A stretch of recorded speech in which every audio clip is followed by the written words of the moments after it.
Saudara-saudari semua siap untuk mendengar firman Tuhan? Oke, hari ini tajuk firman Tuhan yang saya ingin sampaikan adalah tujuan Yesus lahir ke dunia. Apakah tujuan Yesus lahir ke dunia? Kita melihat di dalam Injil Lukas pasal 2, Injil Lukas pasal 2 ayat 8 sampai 20. Saya baca di sini. Di daerah itu ada gembala-gembala yang tinggal di padang menjaga kawanan ternak mereka pada waktu malam. Tiba-tiba berdirilah seorang malaikat Tuhan di dekat mereka, dan kemuliaan Tuhan bersinar meliputi mereka, dan mereka sangat ketakutan. Lalu kata malaikat itu kepada mereka, "Jangan takut, sebab sesungguhnya aku memberitakan kepadamu kesukaan besar untuk seluruh bangsa. Hari ini telah lahir bagimu juru selamat, yaitu Kristus Tuhan di kota Daud. Dan inilah tandanya bagimu, kamu akan menjumpai seorang bayi dibungkus dengan lampin dan terbaring di dalam palungan." Dan tiba-tiba tampaklah bersama-sama dengan malaikat itu sejumlah besar bala tentara surga yang memuji Allah. Katanya, "Kemuliaan bagi Allah di tempat yang maha tinggi, dan damai sejahtera di bumi di antara manusia yang berkenan kepadanya." Setelah malaikat-malaikat itu meninggalkan mereka dan kembali ke surga, gembala-gembala itu berkata seorang kepada yang lain, "Marilah kita pergi ke Betlehem untuk melihat apa yang terjadi di sana, seperti yang diberitahukan Tuhan kepada kita." Lalu mereka cepat-cepat berangkat dan menjumpai Maria dan Yusuf dan bayi itu yang sedang berbaring di dalam palungan. Dan ketika mereka melihatnya, mereka memberitahukan apa yang dikatakan kepada mereka tentang anak itu. Dan semua orang yang mendengarnya heran tentang apa yang dikatakan gembala-gembala itu kepada mereka. Tetapi Maria menyimpan segala perkara ini di dalam hatinya dan merenungkannya. Maka kembalilah gembala-gembala itu sambil memuji dan memuliakan Allah karena segala sesuatu yang mereka dengar dan mereka lihat, semuanya sesuai dengan apa yang dikatakan kepada mereka. Hari ini tajuk firman Tuhan, tujuan Yesus lahir ke dunia. Natal hanya membawa makna dan sukacita apabila kita memahami arti Natal. Katakan amin. Jika saudara dan saya memahami apa artinya Natal itu, maka saudara akan dapat menghargai sebuah Natal. Bagi dunia dan orang yang lain, mereka merayakan Natal juga. Ada satu tempat di KK ini, kawasan Pinapang, dia ada pohon Christmas, ada lampu-lampu yang luar biasa sehingga ramai orang datang di sana. Tetapi masalahnya saya tidak tahu apakah mereka memahami apa arti Natal itu. Kadang-kadang pikiran yang tidak mengenal Natal itu dua saja, Santa Claus dan pohon hijau. Itu saja, tidak lebih daripada itu. Sebenarnya Natal itu bukan tentang itu. Walaupun ada pohon hijau, ada Santa Claus, itu Santa Claus sebenarnya tidak ada. Pohon hijau lebih alkitabiah lagi. Ada kesempatan lain kali saya akan khotbah kenapa ada pohon hijau, kenapa ada lampu. Dan memang itu ada artinya, kemerdekaan dan melambangkan Yesus sendiri ya. Pohon hijau dan lampu itu melambangkan Tuhan Yesus sendiri. Tapi bukan itu yang saya mau khotbah pada hari ini. Tapi Santa Claus itu tidak ada ya. Jadi yang ada pakai topi pada hari ini macam Santa Claus, jangan kamu rasa berdosa. Tidak salah itu. Itu penghargaan bukan karena kamu memuja Santa Claus ya, karena kita menghargai Yesus Kristus juga ya. Oke.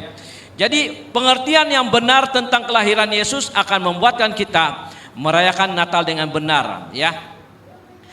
Tokoh di sebalik perayaan Natal itu adalah YESUS. Tokoh Natal itu sebut jalan kamu, Yesus bilang. Tokoh Natal itu adalah Yesus. Sebab itulah saudara dan saya ada pada hari ini. Amin. Memuji menyembah Tuhan karena tokoh Natal itu adalah Yesus Kristus. Kelahiran Yesus membawa perdamaian dan juga membawa pengharapan dan memulihkan hubungan manusia yang telah berdosa dengan Tuhan. Jadi tujuan Yesus datang ke dunia adalah membawa perdamaian dan juga membawa pengharapan dan memulihkan hubungan manusia yang telah berdosa dengan Tuhan. Nah, terdapat 3 hal penting lewat kelahiran Yesus di dunia ini. Yang paling penting ya, terdapat 3 hal penting lewat kelahiran Yesus di dunia ini. Kenapa kita merayakan Natal? Dan apakah yang pentingnya di sebalik Natal itu, di sebalik kelahiran Yesus?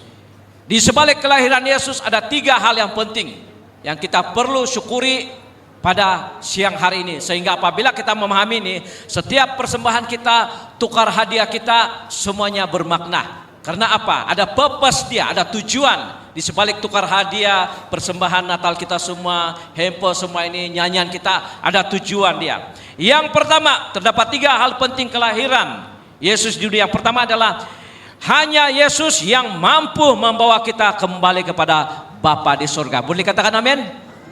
Hanya Yesus yang mampu membawa kita kembali kepada Bapa di surga. Dalam Roma pasal 3 ayat 23 dikatakan di sana, karena semua orang telah berbuat dosa dan telah kehilangan kemuliaan Allah. Semua orang sejak Adam dan Hawa jatuh dalam dosa. Kita semua kehilangan, tidak ada yang dapat bertemu, tidak ada yang dapat berjumpa dengan Bapa, sudah terputus hubungan sudah. Tidak satu manusia, dan sebaik manapun manusia tidak akan mampu membawa kita kepada Bapa di surga, karena semua orang telah berbuat dosa. Roma pasal 3 ayat 23 ya. Semua orang telah berbuat dosa dan telah kehilangan kemuliaan Allah. Ya, kemudian dalam Roma pasal 7 ayat 24 sampai 25, pancarkan di sana. Buku Roma pasal 7 ayat 24 sampai 25. Aku manusia celaka, siapakah yang akan melepaskan aku daripada tubuh maut ini? Syukur kepada Allah oleh Yesus Kristus. Jadi kita semua manusia celaka, sudah berdosa, tidak boleh mampu, tidak boleh datang kepada Bapa. Puji Tuhan karena Yesus datang ke dunia.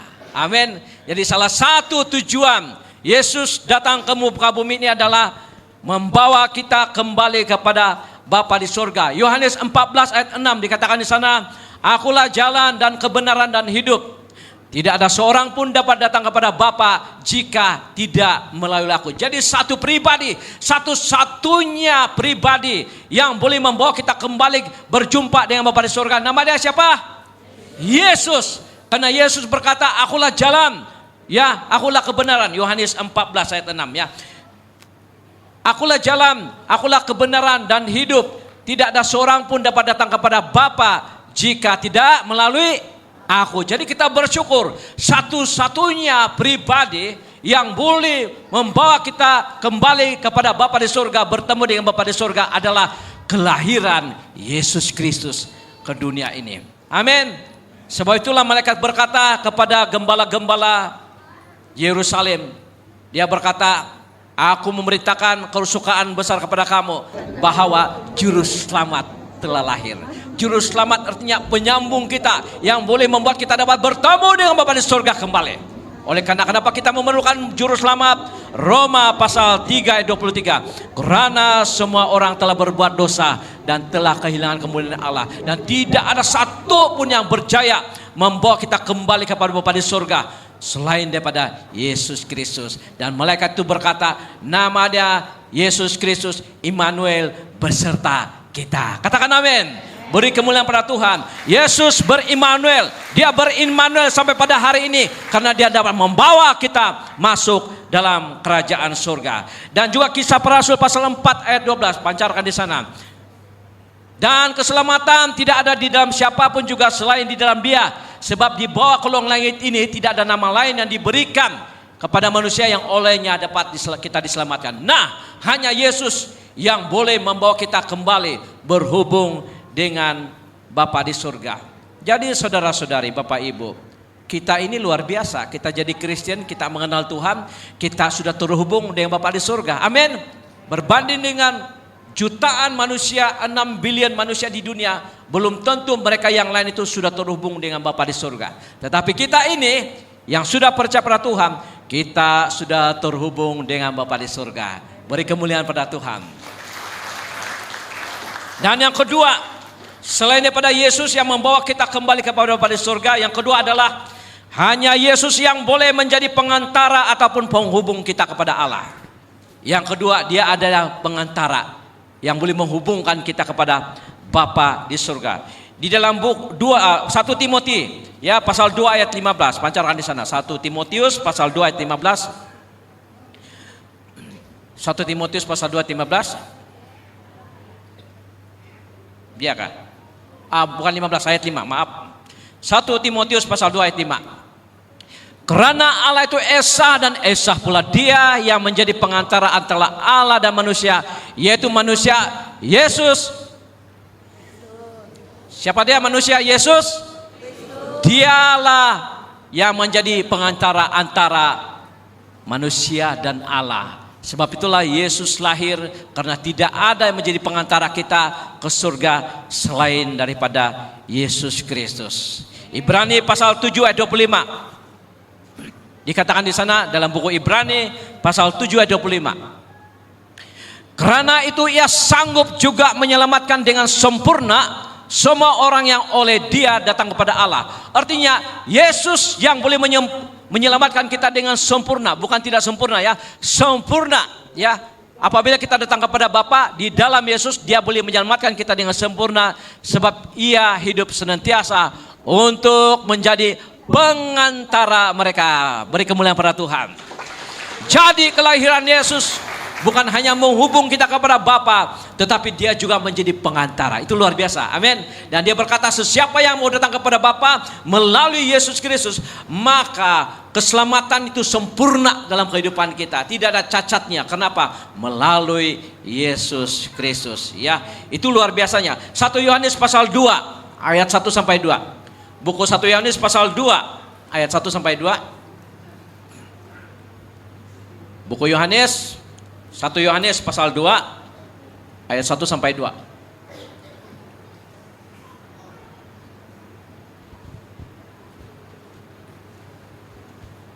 1 Yohanes pasal 2 ayat 1 sampai 2.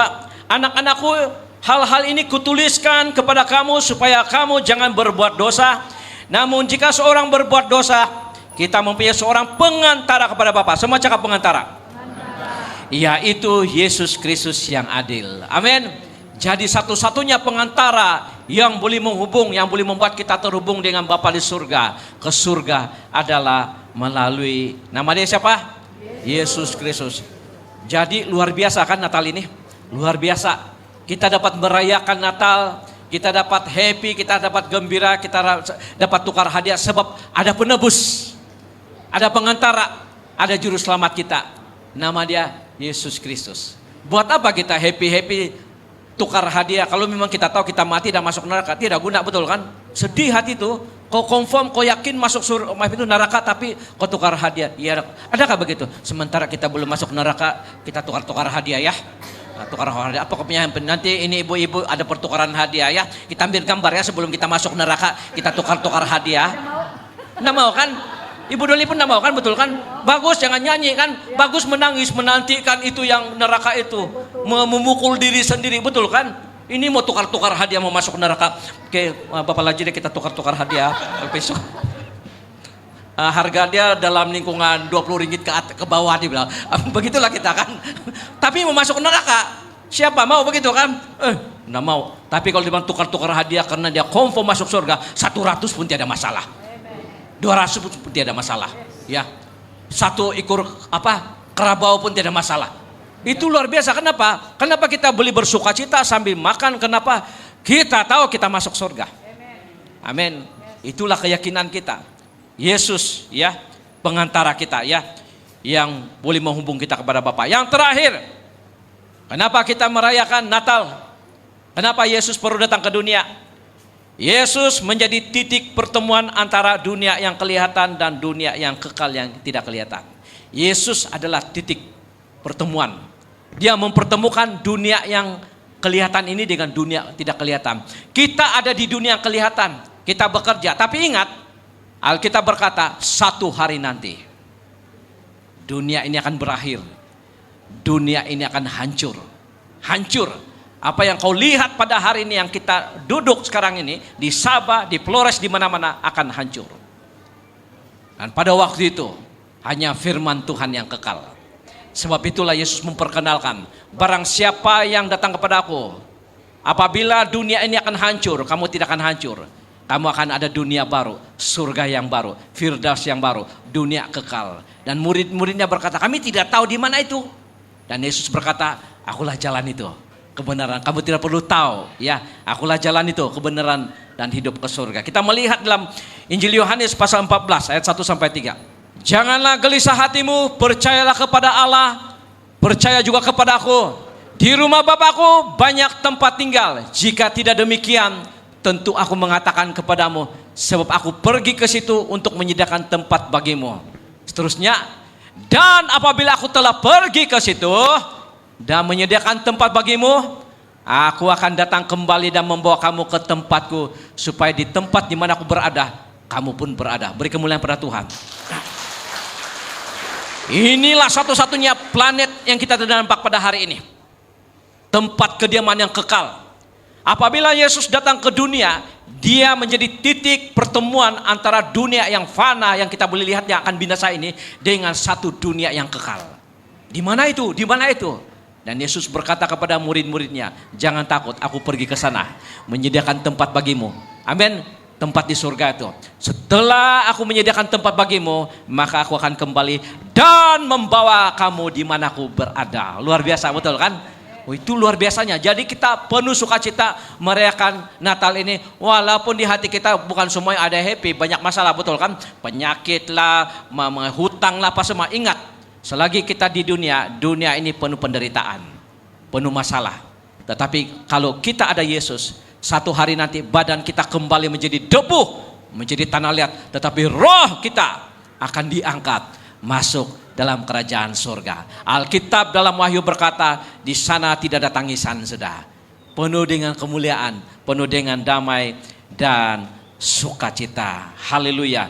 Kita melihat dalam Injil Lukas pasal 23 ayat 43. Yang terakhir, Injil Lukas pasal 23 ayat 43. Kata Yesus kepadanya, kepada siapa? Salah seorang penjahat yang berdosa. Seorang penjahat itu berkata, kalau kau anak Allah, kan ada dua penjahat, 3 salib itu kan, 2 penjahat, 1 penjahat sebelah kiri kanan, ya. Yang satu mengejek, kalau kau anak Allah, turunlah dari salib itu. Sudahlah, karena salib mengejek lagi, ya. Kan banyak manusia sekarang tuh, ya, banyak manusia begitu sekarang. Dia sudah tersalib dalam dosa, tidak ada harapan. Masih lagi mengejek agama Kristen, masih lagi mengejek Tuhan kau karena salib, ya. Tapi yang satu, walaupun dia tidak ada harapan, dia berkata, Yesus, saya tahu saya pun tidak ada harapan. Saya tahu Engkaulah juru selamat tuh. Ingatlah saya. Wah, bukan main dia piano. Saya rasa ini orang ini ya, sewaktu dia belum disalibkan, dia pun sebenarnya sudah percaya Tuhan, tapi duniawi lah bah. Ya, banyak kan Kristen begitu, duniawi. Sudah sakit baru gembala, pergi doa saya. Kan banyak orang begitu, waktu dia glamour, waktu dia sehat, waktu dia makmur semua, minta maaf, gembala dia WhatsApp pun tiada. Tapi setelah dia sakit-sakitan, daripada badan yang sehat, kemudian sudah tidak sehat, sudah. Jangan, bukan saya sindir siapa-siapa sih yang kurang sehat, bukan begitu. Maksud saya adalah dia sudah jauh daripada Tuhan, baru mau cari kita, itu sudah salah, betul kan? Katara, betul Bapak begitu kan? Sudah 4-5 tahun baru mau cari kita. Nah, itu nama dia Kristen yang sebelah salib, yang disalib di sebelah itu. Sudah kena salib, dia bilang, guru, ingatlah saya kalau kau masuk dalam kerajaan surga. Tapi puji Tuhan, walaupun dia sudah kena salib baru mau bertobat, Yesus berkata, pada hari ini juga engkau bersama dengan saya di Firdaus. Tidak sempat baptis lagi tuh. Manusia sekarang ada yang 7 kali 8 kali baptis belum lagi bertobat. Jadi kalau kamu bertobat, jangan bilang, gembala mau baptis lagi 1 kali ya. Baru saya berhenti merokok ini, jadi saya minta baptis lagi. Besok-besok kamu merokok lagi, sudah bertobat, mau bertobat apa itu, minta baptis lagi. Tapi puji Tuhan, penjahat ini, dia berkata, guru, ingatlah saya. Dan Yesus berkata, pada hari ini juga kau bersama saya di Firdaus. Maksudnya di satu tempat yang kekal itu. Dunia dia berpindah. Ada dunia yang kekal. Amin, ada dunia kekal. Jadi kita semua, Yesus datang supaya dia memperkenalkan kita dunia yang kekal itu. Dan dia berkata, akulah jalan itu, kebenaran dan hidup. Amin. Dan dia berkata juga, aku akan menyediakan tempat bagimu. Supaya apabila sudah sedia semua tempat, aku akan kembali. Bila dia kembali, bila-bila dari sekarang. Sebab sekarang sudah akhir zaman. Banyak gempa bumi, banyak kebuluran, banyak bencana alam di Aceh, berapa ratus, berapa ribu orang mati. Kesian kan? Di mana-mana. Kita bersyukur, ya. Kita bersyukur di Malaysia, di Sabah ini, walaupun ada bencana alam, masih terkawal. Kita bersyukur, jadi jangan kita terlampau happy, maksudnya kita berterima kasih sebab ada Yesus di hati kita. Tuhanlah yang menyelamatkan kita. Tuhanlah menjaga kita punya negara, kita punya pemerintah. Kita bersyukur masih bebas memuji menyembah Tuhan. Kita bersyukur masih dapat beribadah seperti ini. Tapi syukur kepada kita berterima kasih karena masih boleh beribadah. Jangan sampai satu hari nanti kita terdapat beribadah kepada Tuhan. Oleh sebab itu berterima kasih kepada Tuhan karena Yesus datang ke dunia, memperkenalkan diri dia sebagai juru selamat, sebagai pengantara, penghapus dosa, dan dia adalah titik memperkenalkan kita dunia akan datang itu, bahwa surga itu ada, dan kita ada hope, kita ada harapan di dalam Yesus Kristus. Amin. Jadi pada hari ini tempine kau ngawi, gundoing kau ngawi, jemaat. Kalau kamu ada masalah tertekan, sabar, jangan putus asa, jangan putus asa, tahan saja. Cakap jiran kau, tahan saja sampai Yesus datang.